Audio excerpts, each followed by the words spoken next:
យបងអ្នកក្រអងបងលួងលោមរាត្រី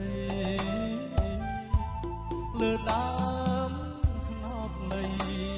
សំដំព្រៃភ្នំព្រឹក្សាអរគុណណាស់អូនស្ងួនអើយស្ងួនអូនមានករណាញ៉ាំទឹកខ្នោតទៅពីណាបែបពិសា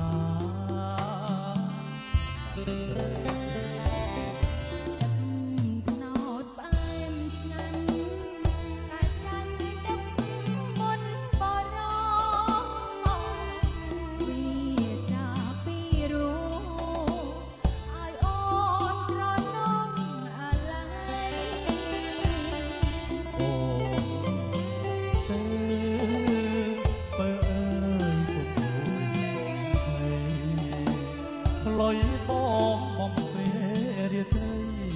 ថ្លៃអើយថ្លៃក្បែរថ្នោតស្នេហាញ៉ាំទឹកថ្នោតបងនួនល្អញ៉ាំមួយជីវិតថ្ងៃក្រោយក្បត់ចិត្តបងពិតជាខ្សែសងខា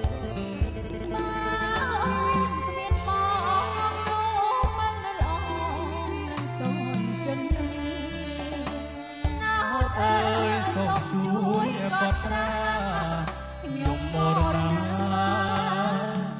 បានអ្នក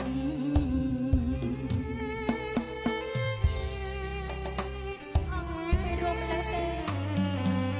នេះគ្រាន់តែសម្លេងខ្លីពីរួមប៉ុណ្ណឹងខ្ញុំទៅរកម្ចាស់ខ្លីមិនដឹងសង្ហាយ៉ាងណាទៅម្ចាស់ខ្លីមិនដឹងប៉ុណ្ណឹងសង្ហាអត់សង្ហាខ្លាំងណាស់បងយ៉ែមសំអូនហើយមិនសង្ហាទៀតតាអ្នកណាសង្ហាទៅអូនសម្លឹងមើលម្ចាស់ខ្លុយសរសើរម្ចាស់ខ្លុយហេតុអីក៏ងាកមុខចេញអូនមើលទៅកាមេរ៉ាស្នោខ្លុយល្វើយខ្លុយអើយសណ្ដំដីយីអាយ៉ូ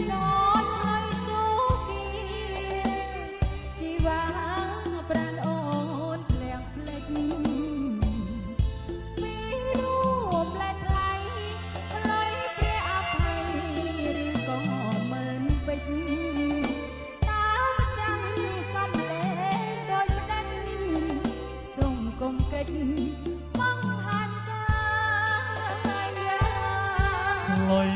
បងអ្នកក្រអង្វរលួងលោមរាត្រីលើដើមខ្នោតលៃសំដំព្រៃភ្នំព្រឹក្សាអរគុណណាស់អូនស្ងួនអើយស្ងួននួននាងករណាញ៉ាំទឹកថ្នោតទៅជីវ៉ាផ្អែមពិសា